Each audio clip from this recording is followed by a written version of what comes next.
How you going? You all right? Yeah, great. Do you know what? Have we ever met or interviewed before? I've got a mind No, like a. I think when you were doing loads of the Sky stuff, I think that was before me, wasn't it? Well, I mean, I've been away for. I've been away for 11 years, and I was just thinking, did we do a goals on? I remember Malky Mackay on goals on Sunday. Me and Yeah, so Cameron. but I was his assistant, you see. Yeah, So I think you'd have crossed over with him, and then by the time you went off doing your other things, and I would have come onto the scene. yeah. Then. I mean, I've watched from. I feel like I know you. Do you know what I mean? Do you know the weirdest thing? Do you know the weirdest thing about? Well, you know this from being in the media. Different people in the media have different like viewpoints from how fans think.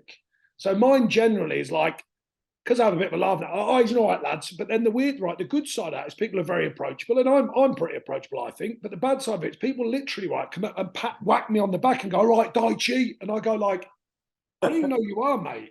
And my kids are looking at him going, that bloke just smashed you on the back like you've known you all your life. And I go, I know, it's weird. It's just odd, you know what I mean? Because it's sort of familiar, they get familiar with you. The thing is, as well, it's the one big change is social media. I guess you're selfie man as well, are you? Kind of yeah, thing. unfortunately, I mean, I say unfortunately, I don't want to be, I'm not being big time about it, but people are obsessed with it now, mate. I mean, they literally, it's the oddest thing. And, and you're just like, what, half the time you're like, what are you going to actually do with that picture? What are you going to do with it? Like, because, I'm standing in the street in Nottingham with a big coat on or something. I'm like, what?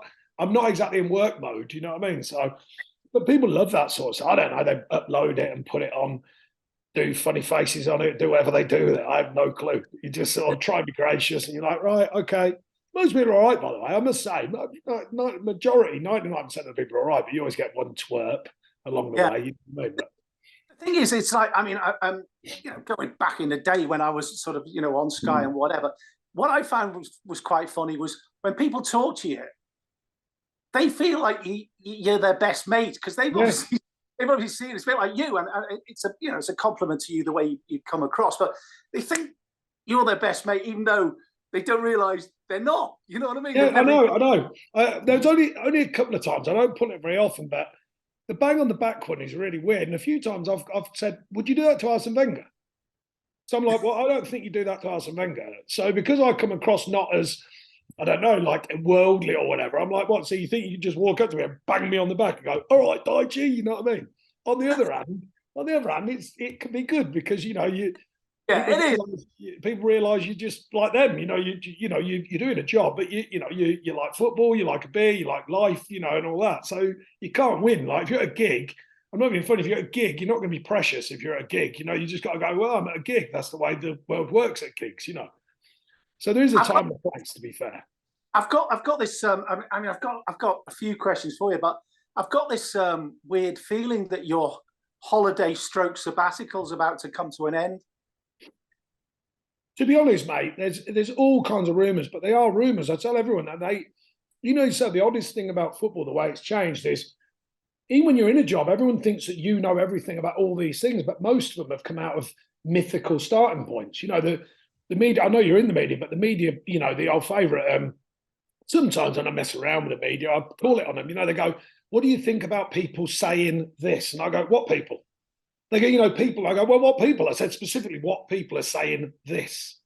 And they climb up and I go, yeah, I know, because it had no start point other than you probably sit in an office and go, right, let's ask them about that and let's guise it as what people are, saying. And so a lot of it starts like that, mate. And you know this. I mean, I'm not, I'm not pontificating to you, but you know it does. And it starts out of nothing.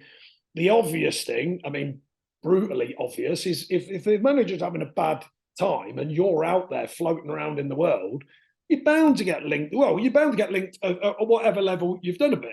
And I've done a bit in the Premier League. Doesn't mean I'm a genius at it by any means, but I've, 7 out of 8 seasons in it. So people are bound to go, well, to be fair, he at least knows that, that part of the industry. So you're going to get linked. And then, of course, you get the hardest thing of all, and I don't mind sharing it with you, is when you don't link yourself to anything and someone else links you, and then you get battered for it. I remember getting linked with Arsenal by Paul Merson. I got battered for it, absolutely battered. And I was like, I didn't say anything. I didn't say a word about whether I should be at Arsenal or not a single word. And I got absolutely battered about it. It was almost like, in the end, it was like they thought I'd said it, like I should be manager. And I was like, whoa, I didn't say anything. Paul Merson just made a comment, trying to be very gracious and fair. And it just went, honestly, I got quizzed about it. And I was like, people shouting at me in the street, no way, you Arsenal manager. I'm like, I didn't say I wanted to be Arsenal manager. I never said that. So you get all that sort of mad stuff, you know what I mean? The thing is, as well, it's like I don't know if you've seen the Jungle Book, the cartoon, and it was on the other day.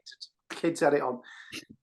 You must feel like the vultures, the vulture waiting for the kind of, there he is. He's and it's once again, it's not your doing, but to be honest, I've said recently in a couple of interviews that I made a pact with myself about that kind of thing. I think I'm going down the right lines. Is the idea of going to grounds and stuff and watching games. So when I was manager at Watford, I'd had a bad start. I think we'd only won like a couple, 3 games in the first 13, and the crowd more or less wanted me out. The underbelly of the crowd, not all the crowd, but there was like an underbelly that wanted me out really, and I'd only just got in, and I remember it's game 13, and I think with either game 12 or game 13, there was 11 managers there. Now that's not unusual for Watford because of its location, but 9 of them were out of work managers. And I remember thinking, hang on a minute.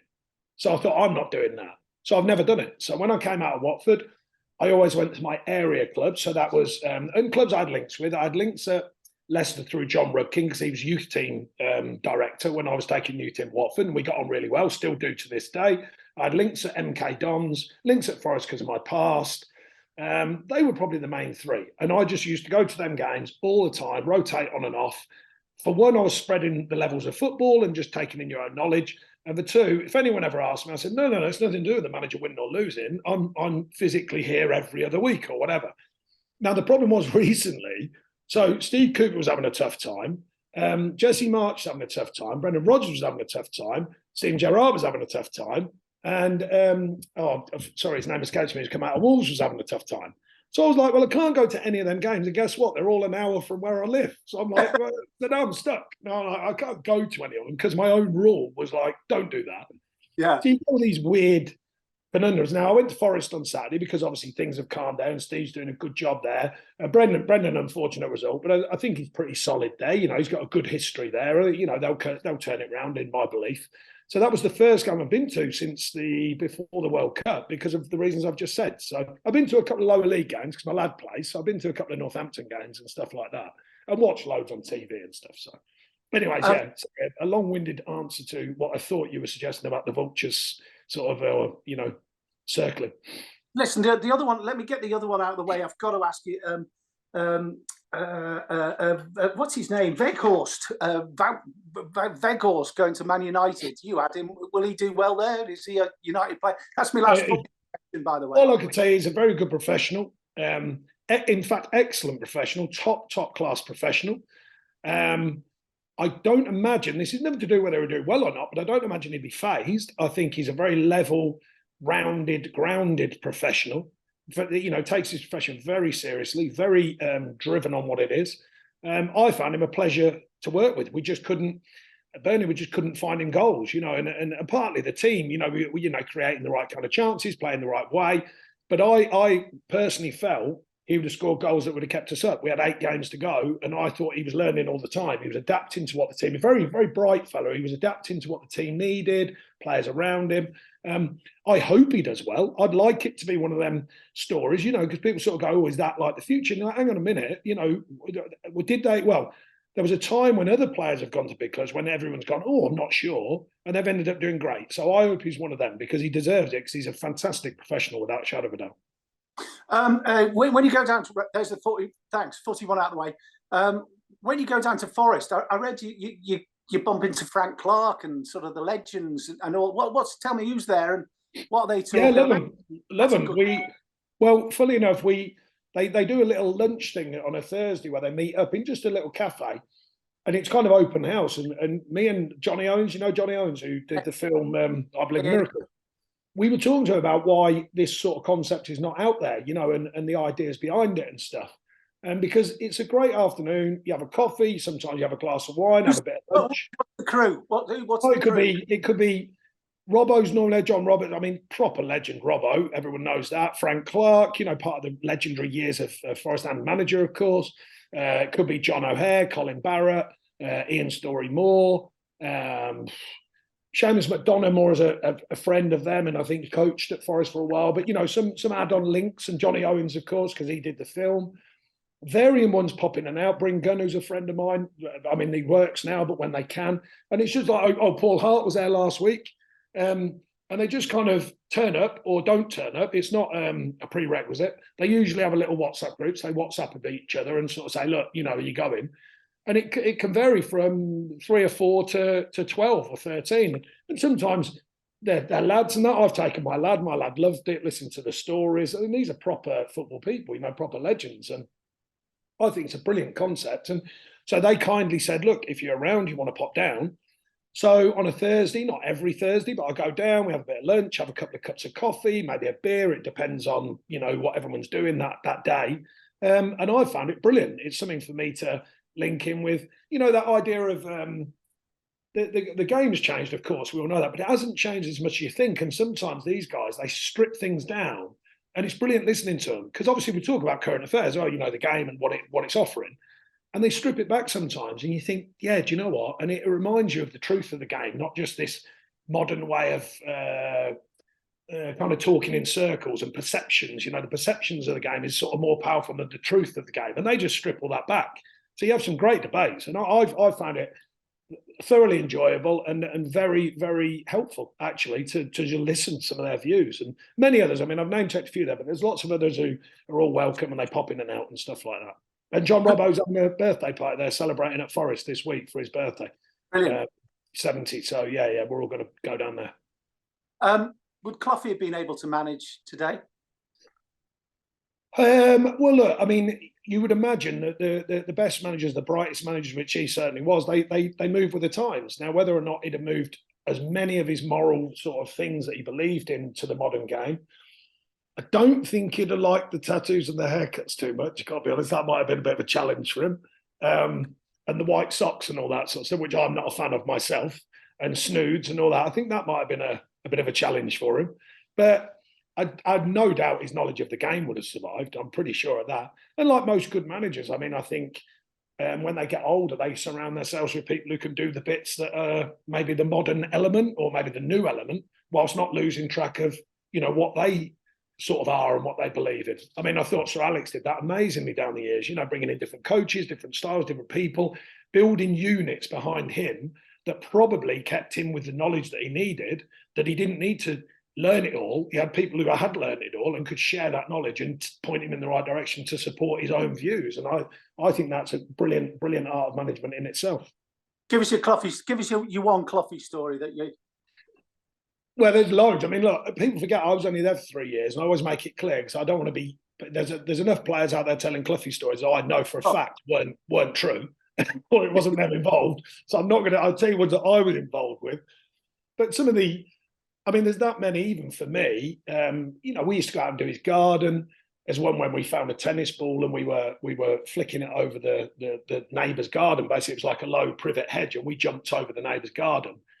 And he come down and he was screaming at us, "Hey, you, get out of there, you, it's houses, get out, get out." So we jumped back over and "What are you doing?" We said, "Oh, we found a tennis boy playing head tennis." And he literally flipped and he just went, "Well done, practicing your trade. Well done. Carry on, lads." So we jumped back over and carried on playing head tennis.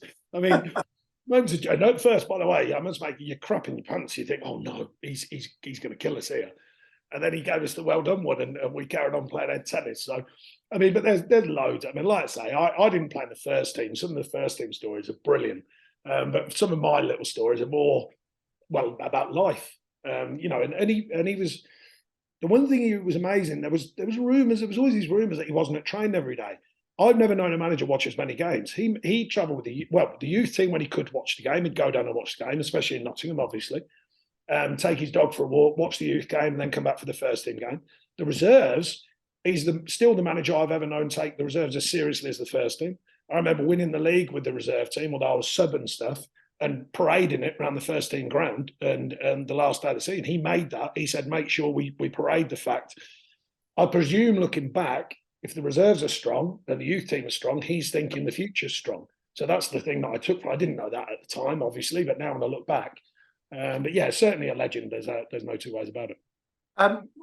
After your time off, your break, which is still a break at the moment, Is there any part of you that thinks I'd like to just continue the break? I don't want to go back to be a football manager. I think no, not now. But I can see why. I've said for a few years now. I can't see myself.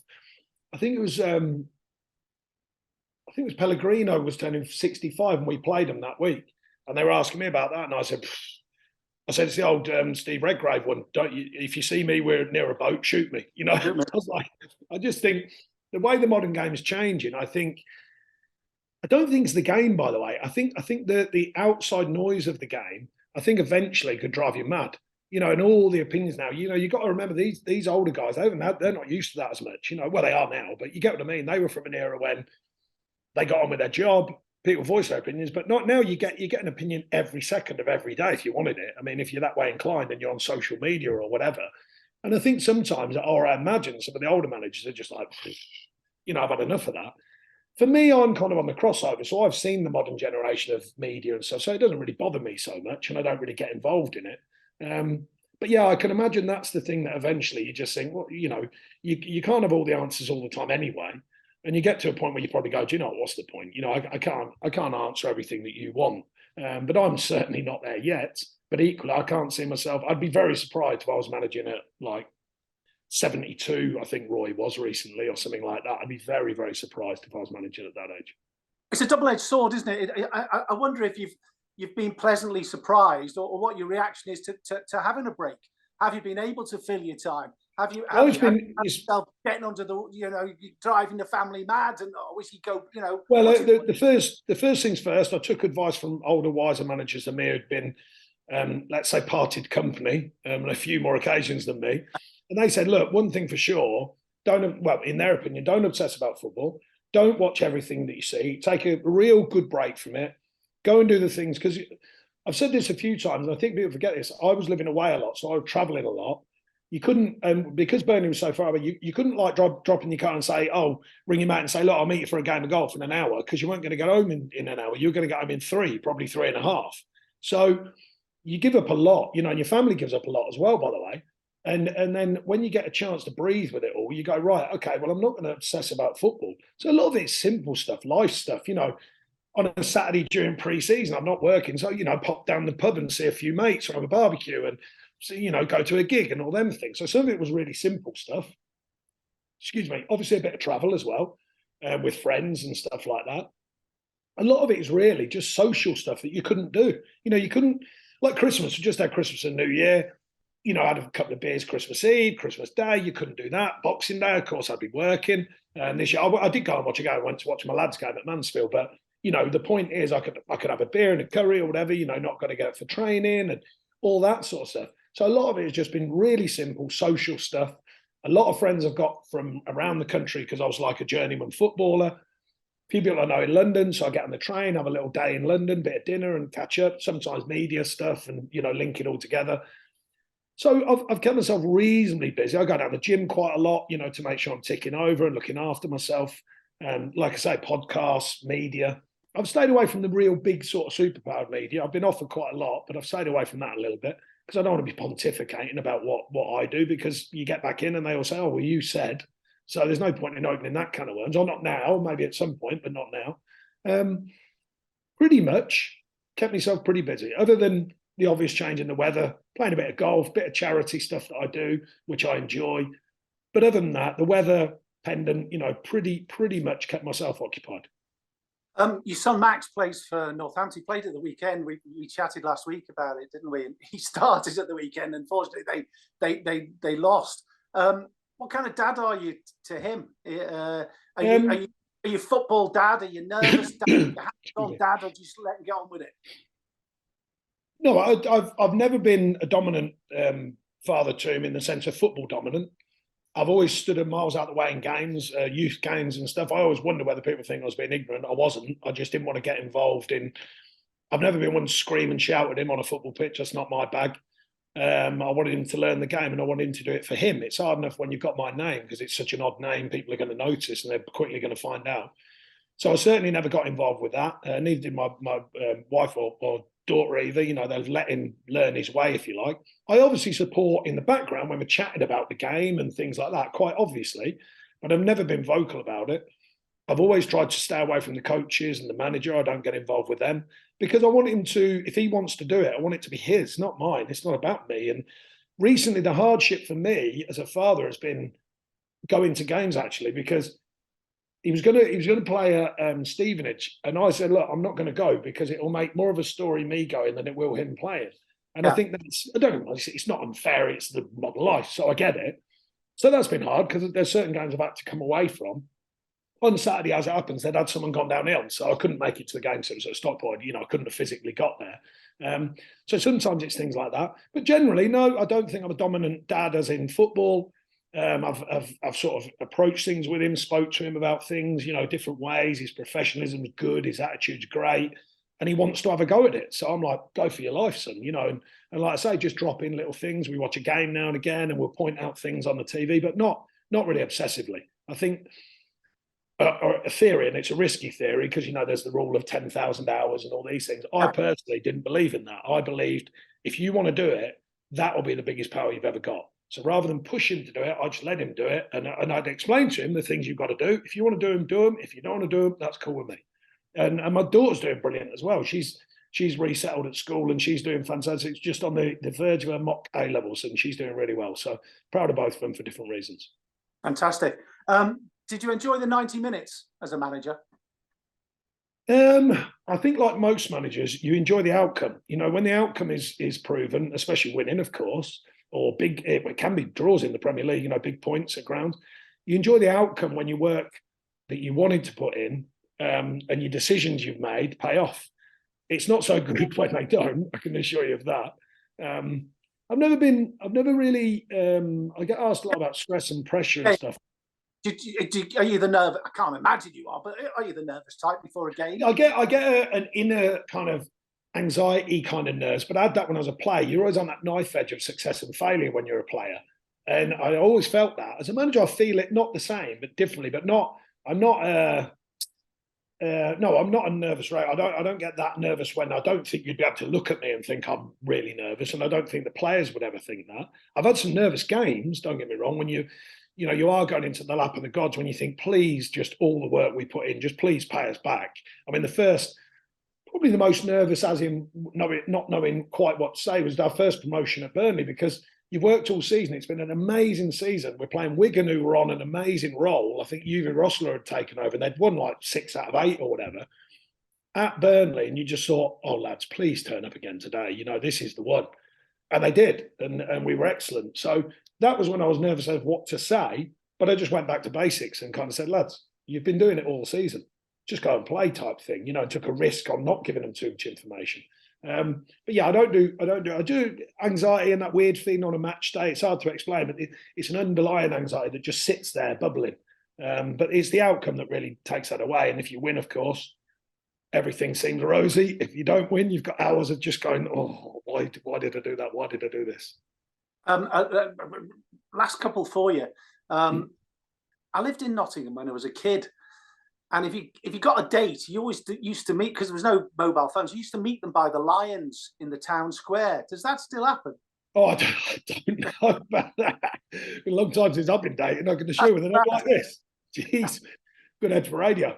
I don't know about that. I mean, I was here, I don't know what years you were here, but the first time around, I was here 87 to 94. So, you know, they were my formative years. So, you know, brilliant. I had a brilliant time. I still like Nottingham. I always did. 85, I think I was, yeah. Right. Yeah. Yeah. Great what a place. Yeah. I mean, the family moved up here about a year and a half ago, just as a lifestyle thing. My daughter was getting older, particularly my daughter. Mrs. wanted a change of feel, a change of scene.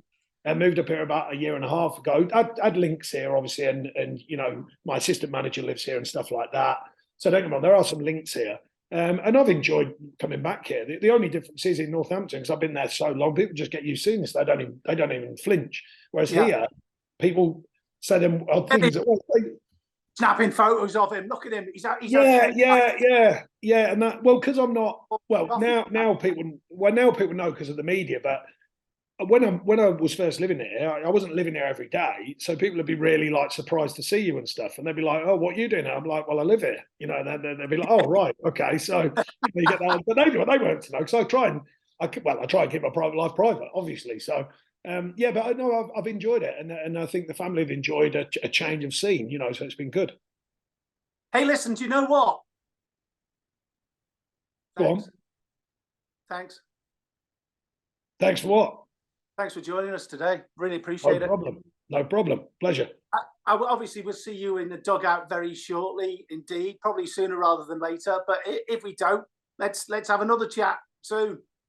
We will do. Sean, thanks a lot, mate. Really appreciate it. Take it easy. Take Cheers. care.